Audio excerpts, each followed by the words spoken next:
राम मंडळी, तुमचं पुन्हा एकदा स्वागत आहे माझ्या नवीन व्हिडिओमध्ये। तर आता तुम्हाला 4-5 दिवस ना खूप मस्त मस्त आणि धमाल व्हिडिओ बघायला मिळणार आहेत। त्याचं रिझन म्हणजे असं की माझ्या बहिणीचं लग्न आहे। बहिणीचं लग्न म्हणजे ती खरं तर माझी मावशी लागते इन रिलेशन, बट ती आम्ही एकाच एजचे आहोत, सो ती बहीणच बोलते मी तिला। सो तिचं लग्न आहे आणि आम्ही आता माडखोलला जाणार आहे। आमचं ऑलमोस्ट पॅकिंग वगैरे सगळं डन झालंय, मागे बॅग वगैरे आम्ही भरून ठेवल्यात। आणि दुसरी गोष्ट म्हणजे जे लोक कोकणातले आहेत त्यांना कोकणातले रिच्युअल्स माहिती आहेत की कसे असतात काय असतात, बट जे लोक कोकणातले नाही आहेत आणि त्यांना खूप एक्साइटमेंट असते कोकणातली लग्न बघण्यासाठी वगैरे काय काय, तर मला जेवढं पॉसिबल होईल मी तेवढं तुम्हाला सगळे रिच्युअल्स दाखवायचा प्रयत्न करेन। कारण लग्न घरातलं लग्न म्हटल्यावर कामं असणार, इकडनं धाव तिकडनं धाव। सो जेवढं मला पॉसिबल आहे मी तुम्हाला नक्की दाखवेन। आणि आतापासूनच सुरुवात होणार आहे। ते करवली जे कर वगैरे धरते जे काय म्हणतात तेच आता मी शॉपिंग करायला जाणार आहे, त्याची पण शॉपिंग होणार आहे। त्याच्यानंतर साखरपुडा रिंग प्लेट वगैरे सगळं घ्यायचं आहे। सो मी छोटे छोटे शॉर्ट्स तुम्हाला दाखवेन। सो पूर्ण व्हिडिओ बघा, अजिबात 4-5 दिवस व्हिडिओ स्किप करायचे नाहीयेत, कम्प्लीट व्हिडिओ बघायचे आणि नेहमीप्रमाणे लाईक शेअर आणि सबस्क्राईब करायला विसरू नका। हळदीचं आणि सगळं करा वगैरे जे घेतात त्याचं सामान घ्यायचं होतं, मलाही त्याच्यातलं जास्त काही समजत नाही, बट ते सामान घेण्यासाठी सगळी माडखोलवरनं आजी वगैरे आलेले, ते 5 सवासणी वगैरे लागतात। सो ते आलेले सगळेजण आणि 5 सवासणींच्या आपल्यात पद्धत असते की त्यांच्या बांगड्या पण भरायच्या असतात। सो हे मम्मी आणि लोक वगैरे सगळे बांगड्या भरायला पण गेलेले तिकडे। मी बाहेरच थांबलेली कारण खूप जास्त ऊन होतं आणि सध्या एवढी हीट आहे की आम्ही सगळं झाल्यानंतर पहिले आधी लिंबू सरबत आईस्क्रीम ज्याला जे हवं ते पहिले खायला घेतलं आणि घरी आलो। लगेचच आम्ही बॅग घेतलं, पॅक झाल्याला आम्ही निघालो माडखोलला जायला।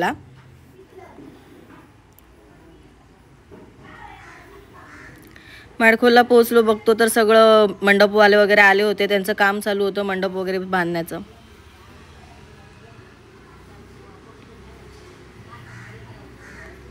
हे जे सकाळी मार्केटमध्ये सगळं सामान घेतलेलं करा वगैरे किंवा मुंडावळा वगैरे ते सगळं मावशी दाखवत होती काय काय आणलंय ते, कारण सगळेच जण आले नव्हते। सो जे आले नव्हते त्यांना दाखवते, स्पेशली नवरीला पण दाखवायचं होतं काय काय आणलेलं, सो तिलाही ते सगळं दाखवतात।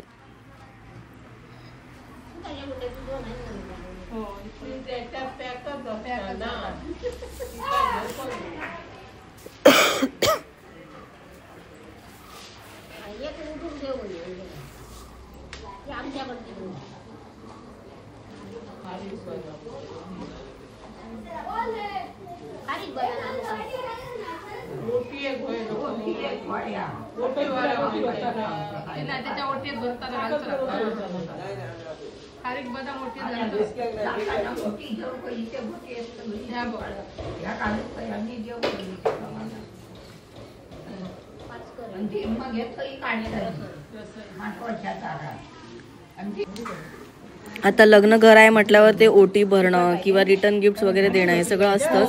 मग त्याच्यासाठी आम्ही पॅकिंग करून ठेवतो, ते वेगळं तिकडे हॉलवर गेल्यानंतर घाई गडबड व्हायला नको म्हणून डायरेक्ट पॅकिंग करून ठेवलं की त्यांच्या हातात दिलं, त्यांच्या ओट्या भरल्या की काम झालं, म्हणून हे सगळं व्यवस्थित पॅकिंग करून ठेवत होतो आम्ही। आणि त्यानंतर संध्याकाळी ना तांदूळ निवडायचा असा कार्यक्रम असतो, कोकणात पद्धत असते ही। गावातल्या 4 बायका येऊन सगळ्यांना हेल्प करतात, म्हणजे लग्न घरात तांदूळ वगैरे निवडायला। तो पहिला देवाला आधी आपण दिवा वगैरे लावायचा असतो, देवाची पूजा करायची आणि त्यानंतर आपण तांदूळ निवडायला घेतो, अशी पद्धत असते गावी।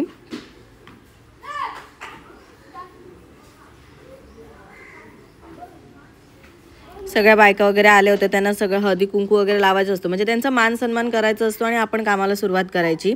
सो सगळ्या बायका वगैरे हळूहळू येत होते, अर्धे थोडे थोडे थोडे थोडे, आणि खूप तांदूळ निवडायचे होते, सगळे मिळून तांदूळ निवडत होते, गप्पा गोष्टी पण चालू होत्या मस्त।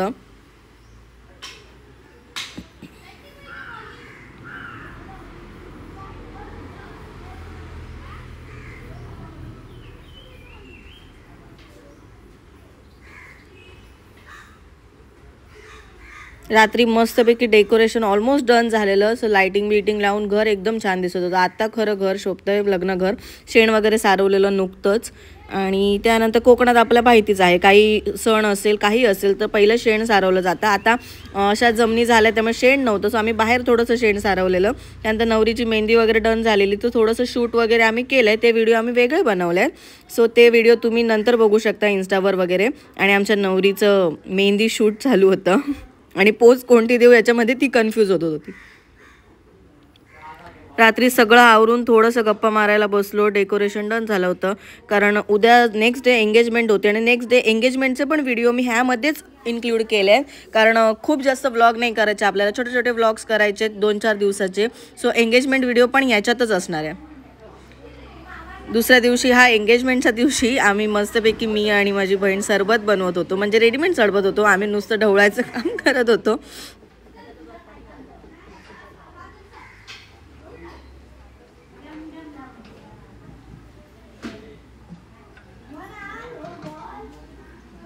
आम्हाला दोघींना एवढं टेन्शन आलं जसं काय हे सरबत आम्हीच बनवलं स्वतः.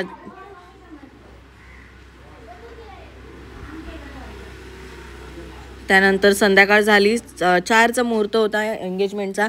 सो सगळं पाहुणे यायच्या आधी आम्ही सगळं आवरून घेतलं, चेअर्स वगैरे लावायला सेट करायला घेतले. आमच्या घरात सगळी कामं आम्ही करतो बिंदास, कोणी लाजत नाही, सगळे आपल्या घरातली कामं व्यवस्थित करतात.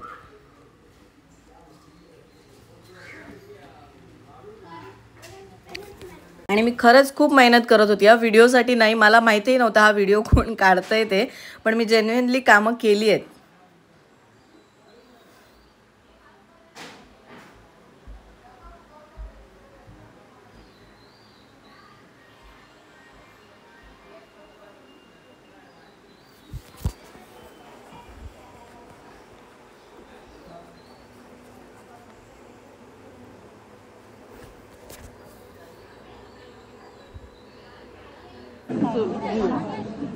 संध्याकाळी सगळे ऑलमोस्ट पाहुणे यायला सुरुवात झालेली, पाहुणे वगैरे आले आणि साखरपुड्याच्या कार्यक्रमाला सुरुवात झालीच होती.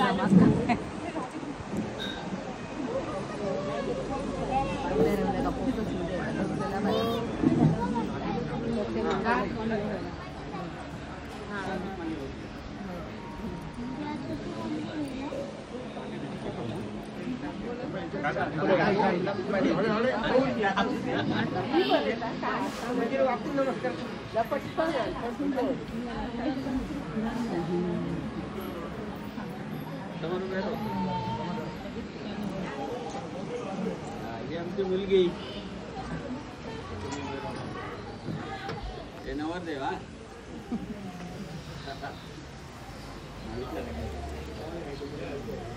त्यानंतर नवरीच्या ओटी भरायला वगैरे सुरुवात केली. दीर असतो मागे बसलेला, दीरासोबत पहिले आधी ओटी वगैरे भरून घेतात आणि तो रिच्युअल्स होतात आणि देन नंतर एंगेजमेंट वगैरे ते सगळं असतं. कोकणात पद्धत आहे, कोणताही शुभ कार्य असेल तर पहिले गाराणा घालतात, म्हणजे देवाला सांगणं करतात की सगळं कार्य व्यवस्थित होऊ दे. सो हे गाराणा चालू आहे.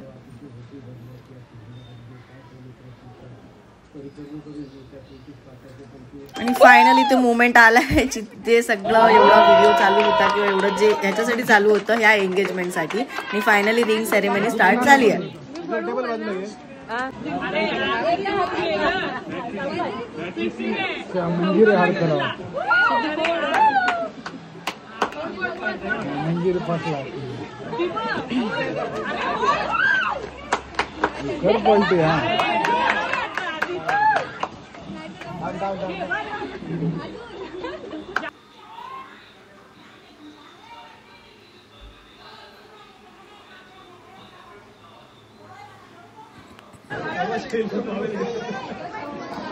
एंगेजमेंटला स्पेशल गेस्ट आले आहेत आमच्या, म्हणजे अनएक्सपेक्टेड होतं ॲक्च्युली हे.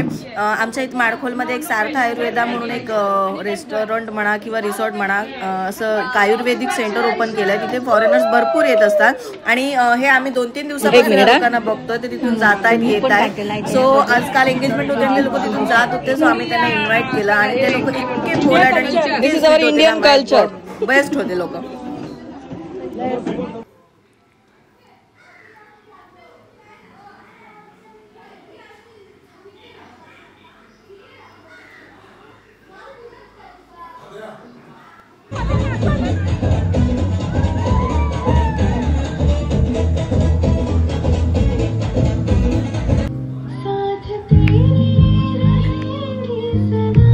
त्यानंतर एक नवरा नवरीचा एक मस्त डान्स, एक रोमॅन्टिक डान्स झाला.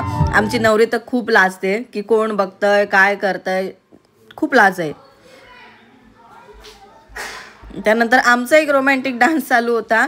मी याच्यामध्ये साऊंड ॲड केलेला नाही आहे, बिकॉज माहिती आहे एव्हरीवन यूट्यूबला कॉपीराईट्स बसतं, सो मी टाकूच शकत नाही साऊंड. पण आमचं तुम्ही डान्स बघा, साऊंड जाऊ दे. भले मिसमॅच असेल पण आम्ही व्यवस्थित डान्स करत होतो.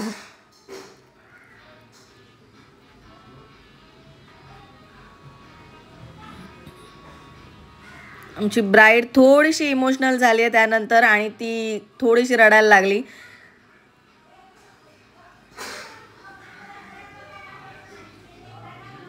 सायलेंट डान्स नंतर आमचा झाला धांगड धिंगाणा सुरू.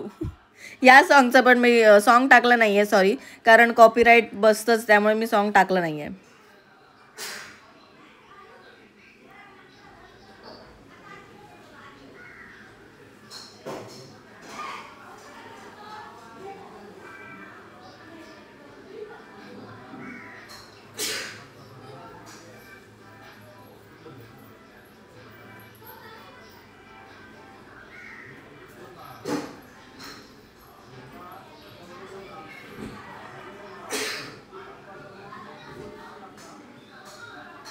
रात्री सगळं फंक्शन झाल्यानंतर मेहंदी काढायला बसलेले सगळेजण. मला काही भारी अशी प्रोफेशनल मेहंदी आर्टिस्ट मी नाही आहे बिलकुलही. मी बघून बघून काढते, ते पण काय असं मला धड येत नाही, पण मी तरी पण काढत होते थोडंफार. एक दोघांच्या हातावर काढले, मावशीच्या हातावर काढली, मम्मीच्या हातावर काढली. मला जशी जमते मी मेहंदी काढायचा प्रयत्न केला.